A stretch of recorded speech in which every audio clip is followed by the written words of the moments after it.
This video is both going to serve as a second film study look at Chidobe Awuzie, the free agent corner that the Ravens signed from the Tennessee Titans, but also a look forward to the draft. And here's what I mean. As I do my draft prep, whether I do a mock draft or I'm trying to study film of a player, I continue to think to myself, what do we have in Awuzie? Is he a starting caliber corner, a reliable guy like we saw in Cincinnati 2021, 2022?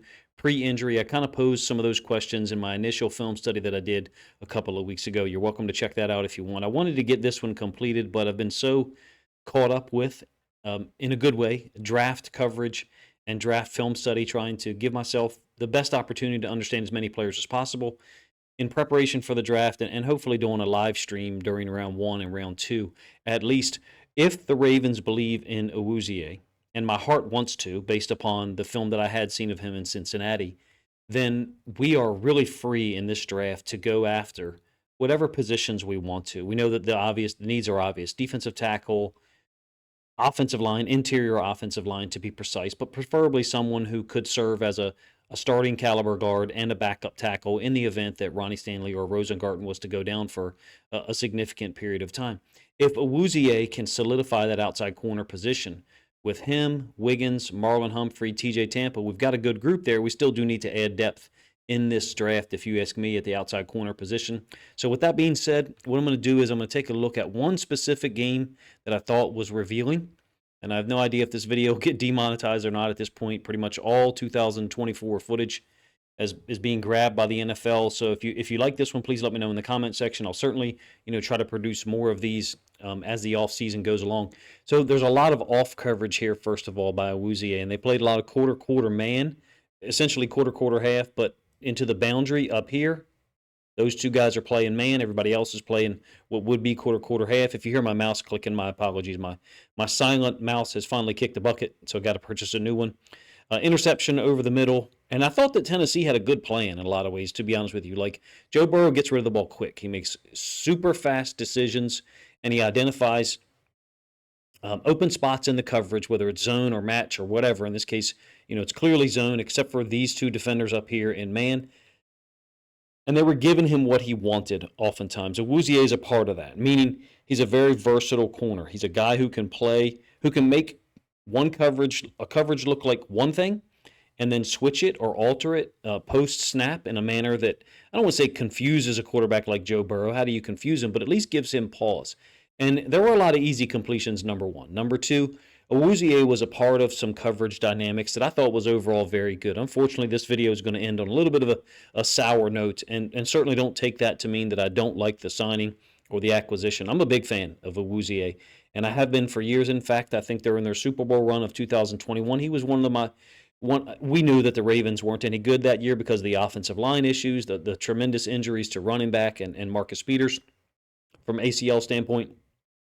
So we knew we weren't going anywhere, even though Lamar had pushed us to an 8-3 or 9-3 record at some point. Awuzie is one of the guys I enjoyed watching during their playoff run, their Super Bowl run, that is, because he plays the game the right way. Smart, he's been there, he's done that. Is he still a premier athlete at the outside corner position? I think that'll be the question that gets answered at some point. Here's a 3rd and 7 against the Bengals. It'll be man underneath, so there's the routes. Orange will usually be the targeted route. In this case, it's Gesicki, the tight end from the top side of the screen. And Awuzie latches on immediately to number 1 underneath on the drag. Now, unfortunately, he will release that receiver to the inside linebacker. It almost kind of ends up looking like a man-free situation where you've got man on everyone here. But it started from a 2-safety high alignment. So it's quite possible that this is just matching the routes down at the bottom side of the screen, the bunch side, with Awuzie being man on 1. And then he releases him to the inside linebacker. Kind of gets lost a little bit. Gesicki loses the safety / nickel defender up top and converts the 3rd and 7 when Joe Burrow is able to get the throw off. You'll see it's a common theme in this game, and we know it was a common theme for Burrow and the Bengals all throughout 2024. Him releasing the ball and then getting hit, but still completing the pass. As far as it relates to Awuzie, just in the first 2 plays, he's versatile and athletic. You see that he's prepared for every moment. This play kind of struck me as unusual a little bit in that he lost connection to the receiver on that drag. basically the inside linebacker, the low hole player, took over that route. Awuzie kept running with him. I think he was expecting the receiver to continue running his route, and the receiver kind of reversed course, went back in the direction that he originated from.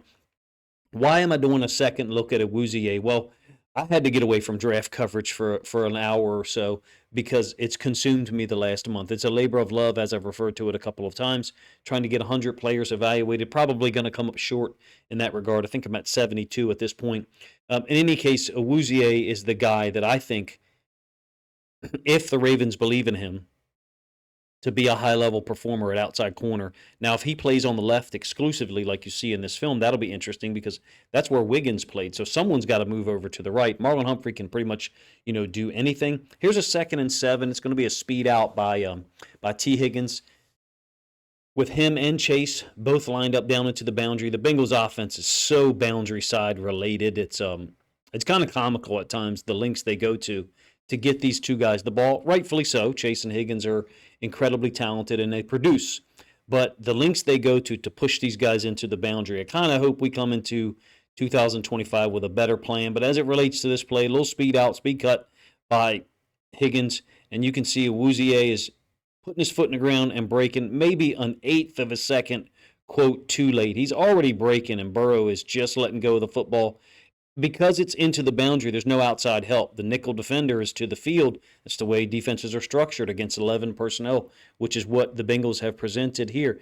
Quick speed out into the boundary. From a foundational standpoint, I feel like in this game, the Titans' plan was to allow underneath completions, because there's a lot of off coverage here from Awuzie and others, and give Burrow a lot of those 4 or 5, maybe 6-yard completions. To allow a 6-yard gain on a 2nd and 7 speed out, is it a win? Is it a loss? Is it a draw? I mean, you're setting yourself up for a 3rd and 1. I wanted to get a more complete picture at what we have with Awuzie. I think to find out what the Ravens may do in the draft, or at least be able to give myself some ability to speculate on it. How early, how soon are the Ravens going to go corner? I think it's a good group, the cornerback group in this draft. I know there's some disagreement about that, about what is out there for corner in this draft. In my opinion, it's a better group than it's being referred to. And so just from a depth standpoint, we've got JAD as our 5th guy. We need to draft a corner. At this point, to even say that he's going to be reliably out on the field a ton, I think is unrealistic. In any case, here we go. Awuzie matching up on the bottom side, another 3rd and 6. He's man on 1 to the outside. Not going to be targeted. Gesicki wins over the middle quite cleanly, in fact, on a 3rd and 7. He gave them problems. As it relates to Awuzie, a couple of times in this game, you see him turn and run with a vertical, and he looks like all the foot speed is there that you would need. And like I said, or kind of alluded to earlier, I'm going to finish the video with an example that kind of goes against that, to be honest with you. He'll get beat deep on a 3rd and 10 by T. Higgins. I think he's a guy who's handled outside coverage for years in the NFL. What the signing does for me, in my opinion, allows us to push the need for corner back a round or two to the 2nd or the 3rd, pending who is there, who's available. For me, for my money, if a guy like Darian Porter is available in the 2nd round, that's a difficult player to pass on, in my opinion. And that's even though we have drafted Awuzie. But Humphrey's contract, I think, has 1 more year. Who knows what we're going to get out of Tampa. Hopefully he's A, healthy, and B, able to get on the field and play a lot and have an impact. My point is, I still think the Ravens have to draft a corner. Signing Awuzie at minimum allows us to delay the pressing need to draft a corner, at least as it relates to this year. Now, spinning it back towards this game a little bit, the Bengals do a ton to get the ball to Chase and Higgins in an, how shall I say, inorganic manner. It's not a real word, I understand, but I wanted to see how Awuzie fit into that structure, meaning how he fit into the almost force-feeding nature that the Bengals use with those two guys. So here we have another example of man to the top side, the 2 orange lines on the running back and the tight end backside. And the route combination that we've got here, quite obviously, Chase is number 3. And I have maintained for at least a couple of years that when Chase is 3 in the bunch, he is the number 1, meaning he's the target, the guy that Burrow's going to look at a lot. You can see the ball is still in Burrow's hands. Awuzie is getting ready to break down, and I think here we've got the nickel defender that's getting ready to try to break down as well. My apologies for that. Still adjusting to the new presentation manner that I've got here, but I think you have another play where it's man to the top side with those two. And again, forgive me if you hear my mouse clicking the whole time. And then down to the bottom side, an actual quarters zone delineation from these guys, matching the routes, if you will. And here you've got the nickel defender, maybe a little bit slow getting out to the flats. Awuzie, in my opinion, and maybe I'm making excuses for him, and it's fine if that's how you want to describe it. I think he's a professional level corner. What I mean by that is he's got quarters there. Quarter, half is normally what you would refer to it as, cover six. In this case, I would say it was quarter man on the backside, but let's just isolate it to Awuzie's side. He's professional. He knows when he's locked, and what I mean by that is the little 3 out, the flat route to chase, that's not Awuzie's responsibility. I'm not saying it's the nickel defender's fault either. Joe Burrow and those guys are willing to take those. Essentially, it's an extension of the run game. They're using Chase out on the perimeter, make you tackle him another 4, 5, 6 times a game with an extension of the run game. I think it's a smart strategy for them. My point in discussing all of that is to say Awuzie is a guy who generally is not going to get beat in a location that he's supposed to cover anyway. He's not going to jump secondary or complementary routes and betray his area of responsibility.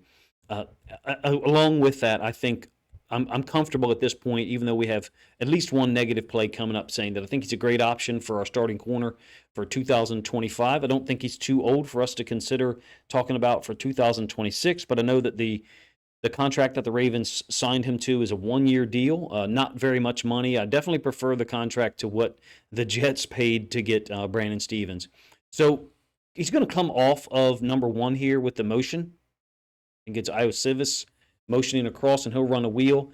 And Awuzie is going to basically take that route and push it or press it out of bounds as best he can. I mean, the target here, again, into the boundary is Ja'Marr Chase. Number 1, running a deeper comeback. I don't think my initial route that I drew up is accurate to the depth.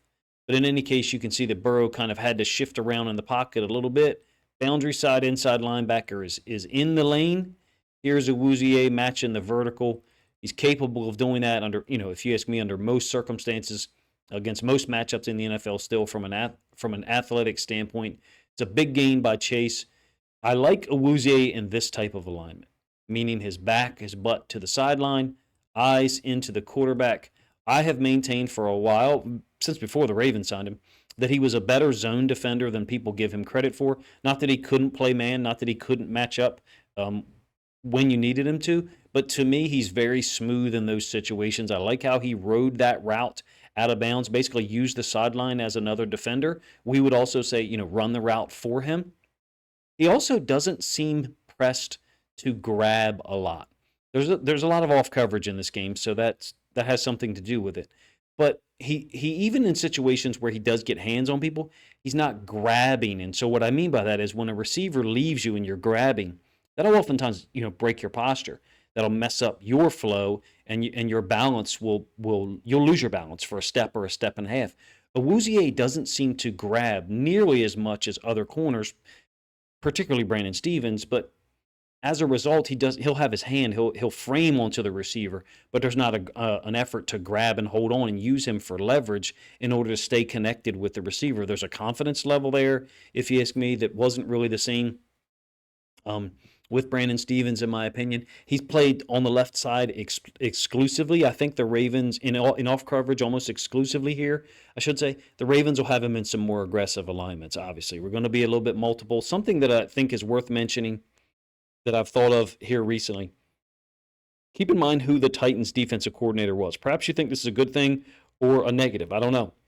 I find it hard to believe that we would sign Awuzie without at least checking with the guy who was our DB coach in 2023 and is now their defensive coordinator down there in Tennessee. Hopefully I said it in a way that makes sense. You're more than welcome to have a different interpretation or evaluation of that than I do. Another situation where the ball is on the right hash and you've got the boundary side is the target. Again, this time you got the tight end on a little bit of an out and up, and then Higgins on a little in cut over top of the linebacker. As soon as Burrow sees this linebacker match that there, he's releasing the football. Awuzie is off. The safety is jumping it to hit Higgins, and then Awuzie is kind of matching that out and up by the tight end. So again, I expect the Ravens to have him more often in a little bit more of an aggressive stance with his reaction to routes. Who knows what these half-field calls are? When I say half-field calls, what I mean is you're oftentimes going to get a particular call up here to match these two receivers, and then a totally different call at the bottom side to match those two receivers and the running back. Hopefully I said that in a way that makes sense. That's what I refer to as, split field coverages. Some people call it quarters. Quarters to me is more of a split field designation, but I understand different people refer to quarters differently. In this case, Awuzie, because of the route combinations that he's getting, is in off. Compare that to this corner down at the bottom that's looking for an out from the number two, that's looking for an out from the number 2 since Chase is going under. Ends up being a completion to Higgins. Spent a lot of time talking about that one for a play that Awuzie really didn't have any impact on at all. The last one that I'll show you, or the last two, I guess, a couple of more examples, one more example at least of the Bengals attacking to the boundary against off coverage. As long as you're going to stay in that off coverage alignment, Joe Burrow's pretty much going to take that. I think again they would probably refer, or maybe they wouldn't admit, that that's an extension of the run game for them. You got 2 stand-ups here and the running back into the boundary. So reversal of what I just diagrammed a moment ago. The running back set into the boundary where the tight end is, and you're going to get 3 routes into the boundary. I didn't draw the tight end route. That's Chase essentially running the snag, running back basically running the flat, tight end running a deeper in cut, so almost like a levels type of look, and Awuzie is off coverage. You have a linebacker again who this time is matched up with Chase, and as soon as Burrow sees that, boom, he takes a single into the boundary. Chase Brown, little 4-yard gain. Awuzie is active. I don't think he's averse to tackling. He certainly doesn't look like a guy who's trying to avoid it. The final play that I'm going to show here is not one that reflects well. You've probably been waiting for a press coverage situation, so I got good and bad news. We have one here, number 1. The bad news is it doesn't work out too well. Don't consider it a summary judgment by me in terms of my eval of Awuzie. I think he's a good player. I think he's been a good player for a long time. He knows what he's doing. I've enjoyed watching him play. I trust him. Athletically, what level is he at? Is he able to match up athletically with 92% of the receivers we see, 94%, 96%? I'm not sure. I've got 3 games more to do this for, so you're welcome to let me know if you enjoyed this one. Again, I don't know if it'll be monetized or demonetized at all by YouTube. I enjoy putting these out for Ravens fans and for every football fan in general, but specifically Ravens fans. And I'm excited about this signing. I hope that we get the best version of Awuzie. That doesn't show through here. There's a 3rd and 10. And Burrow's going to take a shot here. You can see that the ball is already out. And credit to him for recognizing what he had. Awuzie is just not able to keep up. You can see he's not holding, necessarily grabbing so much as he is getting connected to the receiver. I feel like more and more most of the DBs that I see who are doing that consistently are losing guys, but certain players get away with it. Certain players are really good at it, Ahmad Gardner being one of them. You got a one-on-one situation, and the safety from the field, working over there, will deliver a shot. You can see Higgins has got a step. Awuzie not able to find the football. I think he's got better long speed than this, but it certainly doesn't reflect well him getting beat on a 3rd and 10, mind you, by T. Higgins. I have to, shouldn't really have to remind you that we had tremendous difficulty matching up with the Bengals offense in 2024. Our entire coverage unit did. Almost a flip-flop compared to 2023, Mike McDonald's last year here. Do I think Awuzie is an improvement over Stevens? It depends on the version. Personally, yes. I think he's been a better football player from a coverage standpoint than Stevens forever.